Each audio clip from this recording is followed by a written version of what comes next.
This school needs to modernize, and frankly, Diana, your methods are outdated, Superintendent James Wright declared, leaning back in his chair with a smug expression that made my blood boil. The board and I feel it's best if you consider early retirement. We need someone who can bring this district into the 21st century. I gripped the armrests of my chair, keeping my face carefully neutral despite the shock and anger coursing through me. After 20 years as principal of Westlake High School in Portland, Oregon, I was being pushed out by a superintendent who'd been in the district for less than 6 months. I see, I said, my voice steady despite the tremor I felt inside. And if I decline this suggestion? James adjusted his expensive tie, a habit I'd noticed whenever he was about to deliver what he thought was a crushing blow. Then we'll need to implement a performance improvement plan. The documentation process has already begun. I'm afraid your evaluation this year shows significant concerns about your ability to embrace technological advancements and modern educational approaches. My name is Diana Morales, and at 55 years old, I had dedicated my entire professional life to education. I started as an English teacher, worked my way up to department head, then vice principal, and finally principal of Westlake High. Under my leadership, our graduation rates climbed from 76% to 94%, and over 80% of our students continued to higher education. I prided myself on knowing every student's name and something about their circumstances. My door was always open to students, teachers, and parents alike. But apparently, all that counted for nothing in the eyes of Superintendent Wright, who seemed determined to make his mark by implementing flashy tech initiatives and restructuring the entire district in his image. I'll need time to consider my options, I replied, rising from the chair. I refused to give him the satisfaction of seeing how deeply his words had wounded me. Of course, he said with a condescending smile. Take the weekend. But I'll need your decision by Monday morning. The board is eager to move forward with our plans for Westlake. As I left his office, I noticed Nancy, his assistant, avoiding my eyes. She had been with the district even longer than I had, and I wondered if she was next on his chopping block. Walking to my car, I felt a strange mix of emotions, anger, disbelief, but also an unexpected feeling of potential freedom. For 2 decades, I had put Westlake first, often at the expense of my personal life. Maybe this forced retirement could be an opportunity rather than an ending. Little did James Wright know, but his dismissive attitude toward my experience and accomplishments would come back to haunt him in ways neither of us could imagine. This wasn't the end of my story. It was just the beginning of a new chapter. I spent the weekend in a daze, alternating between rage and despair. My husband, Miguel, listened patiently as I vented my frustrations, his calm presence anchoring me when I felt adrift. "You've given that school your heart and soul, Diana," he said on Sunday evening as we sat on our back porch, watching the sunset paint the sky in brilliant oranges and pinks. "Maybe it's time to think about what you want, not what Westlake needs." Miguel had retired from his engineering job 2 years earlier and had been gently suggesting I consider doing the same. We had dreams of traveling, visiting our daughter in Spain, and spending more time with our grandchildren. But I had always brushed these suggestions aside, convinced the school still needed me. "I'm not ready to be put out to pasture," I replied, the bitterness in my voice surprising even me. "I still have so much to contribute." "No one said anything about pasture," Miguel chuckled, reaching for my hand. "But maybe there are other ways to contribute that don't involve dealing with bureaucrats like Wright." The next morning, I arrived at Superintendent Wright's office 10 minutes early, dressed in my most professional outfit, a navy blue suit I reserved for board meetings and parent conferences. I wanted to face this moment with dignity. "Have you made your decision?" James asked without preamble, not even offering me a seat. "Yes," I replied, standing tall. "I'll accept the early retirement package." A flash of surprise crossed his face, quickly replaced by satisfaction. Clearly, he had expected more resistance. "Excellent. Human Resources will contact you with the paperwork." We'll announce your retirement at the end of the month. You can use the time until then to tie up loose ends." "I'd like to tell my staff personally," I said, keeping my voice steady. "Of course," he replied dismissively. "The district appreciates your years of service, Diana." The words sounded hollow, a perfunctory acknowledgement of 2 decades of dedication. But I simply nodded, turned, and walked out, my head held high. The next few weeks passed in a blur of paperwork, tearful goodbyes, and cleaning out my office. The staff organized a retirement party, where teachers shared stories of our years together. Many students, past and present, came to wish me well. Their genuine affection and appreciation meant more to me than any formal recognition from the district ever could. I left Westlake High School without fanfare on a Friday afternoon, carrying a box of mementos and leaving behind a career that had defined me for so long. As I drove away from the campus for the last time as principal, I felt both a crushing sense of loss and a strange, unfamiliar lightness. Whatever came next, I would face it on my own terms. 3 months into my retirement, I was restless. Miguel and I had taken a 2-week trip to Spain to visit our daughter, Elena, and her family. The break had been wonderful, but upon returning home, I found myself adrift. I volunteered at the local library, took up gardening, and even tried painting, a hobby I'd abandoned decades ago. Yet nothing filled the void left by my career. One rainy Tuesday morning in October, I received an unexpected call from Dr. Catherine Jimenez, Commissioner of the State Education Board. I had met her a few times at conferences, but couldn't imagine why she would be contacting me. "Diana, I've been following the situation at Westlake with interest," she said after exchanging pleasantries. "I understand Superintendent Wright encouraged your early retirement." Her diplomatic phrasing made me smile wryly. "That's one way of putting it," I replied. "I thought as much," Catherine sighed. "James has a reputation for, let's call it aggressive modernization, but that's not why I'm calling. I'm heading a new state initiative focused on educational reform, and I need someone with your experience to lead a key component." My heart raced as she outlined the project, a comprehensive review of educational practices across the state, with the goal of developing guidelines that balanced innovative approaches with proven teaching methods. The position would involve visiting schools, consulting with administrators and teachers, and ultimately helping shape educational policy at the state level. "Why me?" I asked, genuinely curious.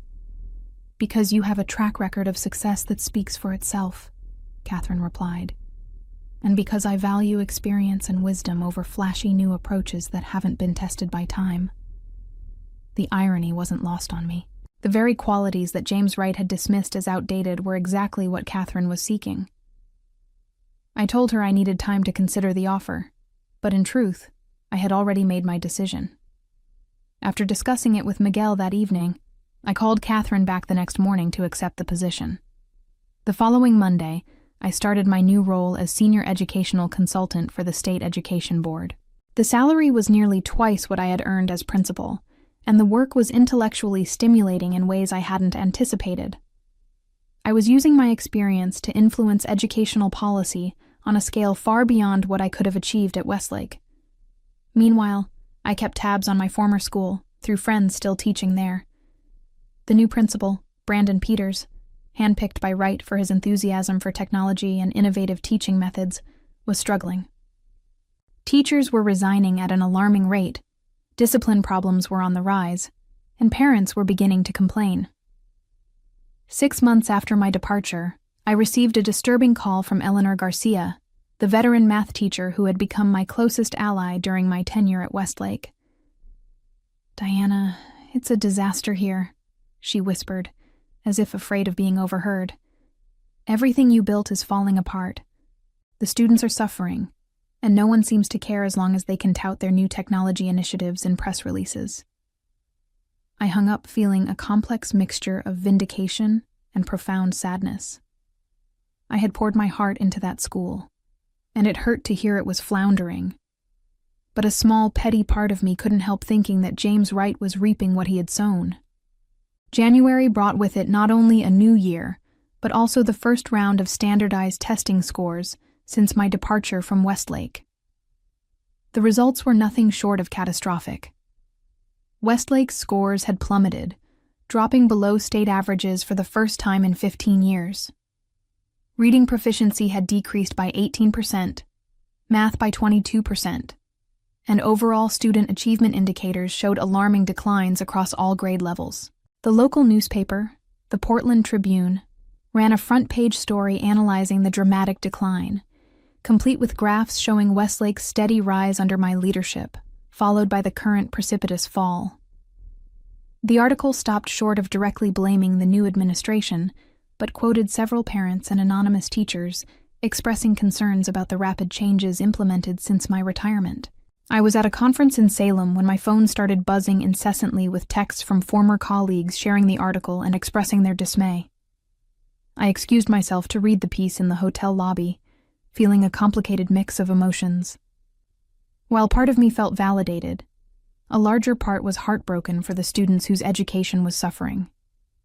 That evening, as I was preparing for dinner with fellow consultants, I received an unexpected call from the superintendent's office.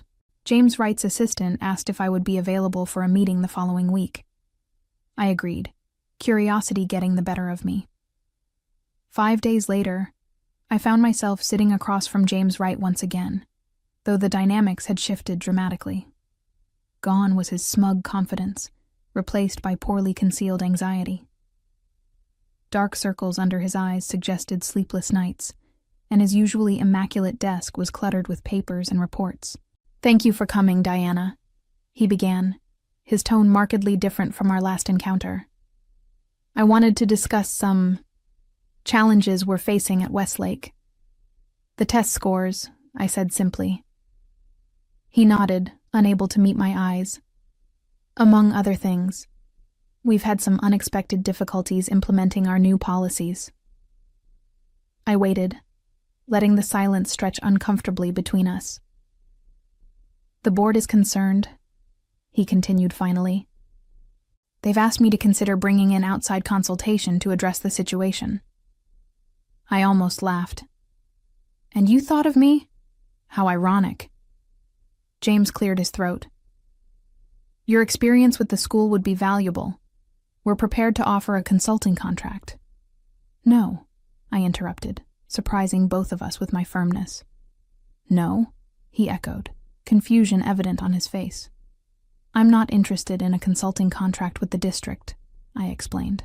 "My position with the state keeps me quite busy, and frankly, I'm not convinced the current administration values the kind of experience I bring to the table." His face flushed at the thinly veiled criticism.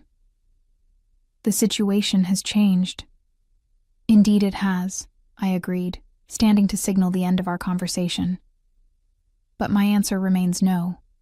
I wish you and Principal Peters the best of luck in addressing the challenges at Westlake." As I turned to leave, James called after me, an edge of desperation in his voice. "The board is meeting next week to discuss leadership changes. This could affect Peters, and possibly me." I paused at the door, offering him a sympathetic look that required more acting skill than I knew I possessed. "Education is a challenging field, James. Not everyone is cut out for it long term." Walking out of his office felt like closing a chapter. I had no desire to help salvage James Wright's career, nor did I want to return to Westlake under his administration. But as I drove home, I couldn't stop thinking about the students and teachers still at the school. They deserved better than to be casualties in an administrative power struggle. When I arrived home, I found an email from Catherine Jimenez waiting in my inbox. The subject line read, "Westlake situation. Urgent discussion needed." Catherine's email was brief but pointed. The State Education Board was considering intervention at Westlake due to the alarming decline in performance metrics. She wanted to meet with me before making any decisions, given my history with the school. I replied immediately, agreeing to a breakfast meeting the following morning. That night, I tossed and turned, my mind racing with thoughts of Westlake. Beside me, Miguel stirred. "Can't sleep?" he asked, his voice thick with drowsiness. Just thinking about Westlake, I admitted. I don't want to get pulled back into that situation, but I keep thinking about the students. Miguel propped himself up on one elbow. You've always put the students first, Diana. That's what made you an exceptional principal. Whatever you decide, I know it'll come from that place. His words settled something within me, and I finally drifted off to sleep with a clearer sense of purpose. The next morning, over coffee and croissants at a quiet cafe, Catherine laid out the state's concerns about Westlake in stark terms. The board is considering designating Westlake as a school in crisis, which would trigger mandatory state intervention, she explained. Given your intimate knowledge of the school and your current role with us, I wanted your input before we proceed. I considered my words carefully. What would this intervention entail? A complete review of administrative practices, curriculum implementation, and teacher support systems. Depending on our findings, we could mandate leadership changes and implement state-supervised improvement protocols, which would effectively end James Wright's career, I observed. Catherine met my gaze steadily. Possibly, yes, and likely Peter's as well. But our concern is the students, not protecting careers. As it should be, I agreed. But a state takeover would be traumatic for the school community. There might be a less disruptive approach. I'm listening, Catherine said, leaning forward. What if, instead of a formal intervention, the state appointed an interim educational advisor to work with the current administration? Someone with the authority to implement changes, but without the stigma of a complete takeover. Catherine's eyes lit up. You're suggesting a compromise that saves face for the district, while still giving us control over the situation. She paused, studying me. Would you consider taking on that role? The question hung in the air between us. Part of me wanted to refuse immediately. I had moved on, found a new professional identity beyond Westlake. But another part knew that this might be the best chance to protect what I had built there. It would have to be temporary, I said finally. 6 months at most. And I'd need complete authority over educational decisions. I can arrange that, Catherine replied, already pulling out her tablet to make notes. But you should know that Superintendent Wright will likely resist. I allowed myself a small smile. Let me worry about James Wright. The plan came together quickly after that. Catherine drafted a proposal for the state board, positioning the educational recovery specialist role as a supportive measure rather than a punitive one. Within days, the board approved the position, and Catherine officially offered it to me. The compensation package was stunning, 5 times my former salary as principal, with the understanding that it was a temporary assignment with extraordinary responsibilities. I would retain my state consultant position, returning to it full-time once Westlake was stabilized. Before accepting, I laid out my conditions: complete autonomy in educational decisions, the authority to reorganize staffing as needed, and direct accountability to the state board, rather than to Superintendent Wright.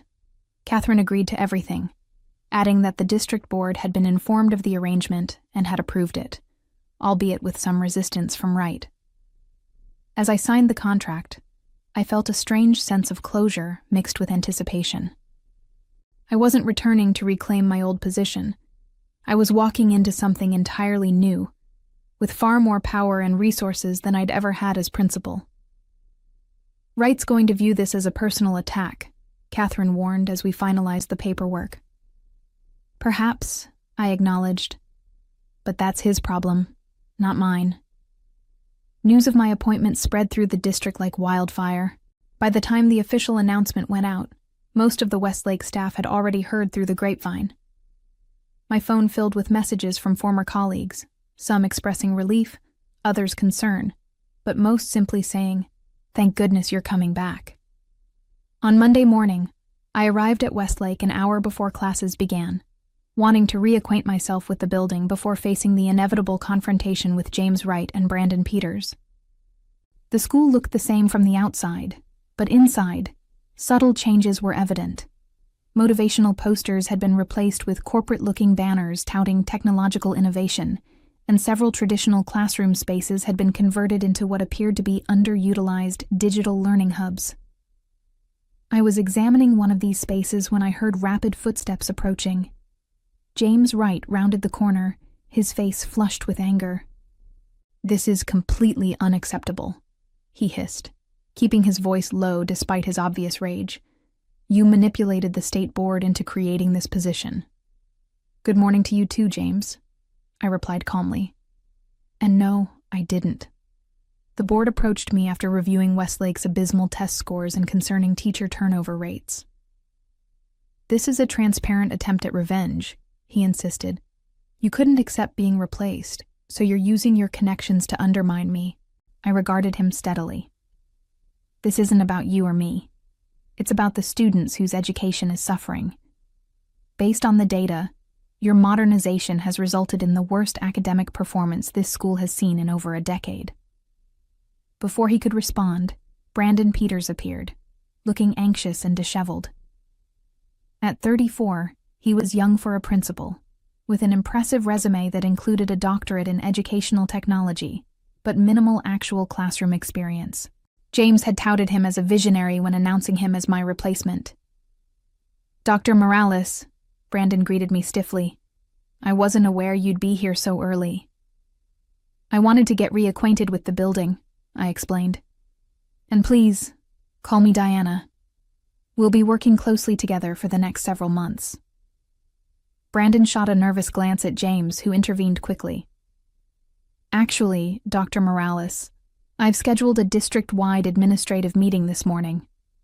Principal Peters needs to attend, so your orientation will have to wait." I smiled pleasantly. "I don't need an orientation, James. I ran this school for 20 years, and I'm afraid Dr. Peters will have to miss your meeting. We have a more pressing appointment with the department heads in 15 minutes to discuss immediate intervention strategies." James's face darkened. "You can't just—" "Actually, I can," I interrupted, producing the document Catherine had prepared. "As outlined in my appointment letter, which was approved by both the state board and your district board, I have the authority to prioritize educational recovery activities over routine administrative functions. You're welcome to join our meeting, of course, but Dr. Peters' presence is non-negotiable." Brandon looked between us, clearly uncomfortable with being caught in the power struggle. Finally, he straightened his shoulders. "I'll stay for the department meeting. The district meeting can proceed without me." James glared at me, then at Brandon. "Fine. But this discussion isn't over." He turned and stalked away, leaving an awkward silence in his wake. "That went well," I remarked dryly. Brandon let out a nervous laugh. "He warned me you'd be formidable." "I'm not here to be your adversary, Brandon," I said sincerely. "I'm here because these students deserve better than what they're getting right now. If you're willing to work with me instead of against me, we might actually be able to turn things around." He studied me for a moment, then nodded. "I'd like that. To be honest, this has been the most challenging year of my career." "It's about to get more challenging," I warned him. "But if we do this right, it might also become the most rewarding." The transformation of Westlake began immediately. After meeting with the department heads, I assembled the entire staff after school to outline my approach. Standing in the auditorium where I had addressed them so many times before, I felt both nostalgia and renewed purpose. "I'm not here to undo everything that's been implemented," I explained. "Innovation has its place, but we've lost sight of fundamentals. Starting tomorrow, we're going back to basics while thoughtfully integrating technology where it genuinely enhances learning, not replaces effective teaching." The relief on many faces was palpable. Though some of James's loyalists looked skeptical, most of the faculty seemed ready to embrace a more balanced approach. Over the next few weeks, I systematically evaluated every new initiative implemented under Brandon's leadership. Some were worth keeping with modifications, but many were clearly hindering rather than helping. The paperless classroom mandate had left students without crucial reference materials. The reduction in direct instruction time in favor of self-guided digital exploration had created significant knowledge gaps. The elimination of traditional reading assignments in English classes had led to plummeting literacy rates. Brandon, to his credit, proved more open to change than I had anticipated. As we reviewed the data together, he acknowledged the flaws in his approach. "I was so focused on innovation that I lost sight of effectiveness," he admitted during one of our daily briefings. James was pushing for visible changes to showcase to the board, and I wanted to impress him. "Innovation without purpose is just disruption," I replied. "But you have good instincts when you're not trying to please others." By the end of the first month, we had reinstated core instructional practices while keeping the best elements of the new programs. Teachers reported feeling supported again, and students were responding positively to the more structured environment. James, meanwhile, was conspicuously absent from Westlake, choosing to communicate through terse emails rather than face me directly. But I knew the confrontation was coming as the end of the quarter approached, and the board would expect a progress report. The quarterly board meeting was held in the district's central office, a modern building that always felt oddly sterile to me. I arrived early, prepared with comprehensive data showing the initial impact of our interventions. Though it had only been 8 weeks, we were already seeing improvements in attendance, classroom engagement, and preliminary assessment scores. James entered the boardroom minutes before the meeting was scheduled to begin, flanked by 2 district administrators I recognized as his closest allies. He nodded curtly in my direction, but took a seat as far from me as possible. As the meeting began, Board President Olivia Thompson called on James to provide his quarterly district update. He spent 20 minutes highlighting achievements from other schools in the district, mentioning Westlake only in passing as undergoing state-mandated review. His omission was glaring, but not unexpected. When my turn came, I presented a detailed analysis of Westlake's situation, the factors that had led to the decline, the specific interventions we had implemented, and the measurable improvements already taking place. I was careful to frame everything in terms of student outcomes rather than administrative failures. In just 2 months, we're seeing a 12% increase in daily completed assignments, a 15% decrease in behavioral incidents, and significant gains in our weekly assessment metrics, I explained, displaying the graphs on the boardroom screen. Teachers report higher job satisfaction, and parent complaints have decreased by more than half. Board members leaned forward, clearly impressed by the data. James shifted uncomfortably in his seat as I continued. None of this required expensive technology or radical restructuring, I concluded. Simply a return to proven educational practices, thoughtfully combined with appropriate technological tools. Our students are responding because they once again have the structure and support they need to succeed. When I finished, the boardroom erupted in questions. Not hostile ones, but genuine inquiries about the specifics of our approach. As I addressed each one, I could see James growing increasingly agitated, his carefully constructed narrative about outdated methods crumbling before his eyes. The final blow came when Olivia Thompson asked directly, "Superintendent Wright, given these results, do you plan to implement similar approaches in other struggling schools in the district?" James had no choice but to acknowledge the success. "We're evaluating the data to determine which elements might be applicable district-wide," he managed, his voice strained. As the meeting adjourned, several board members approached me to express their appreciation for my candid assessment and impressive results. James slipped out without speaking to anyone, his defeat evident in his hurried departure. I hadn't sought to humiliate him publicly, but the contrast between his evasive report and my data-driven presentation couldn't have been clearer. In the end, the students' success was a more effective revenge than any confrontation could have been.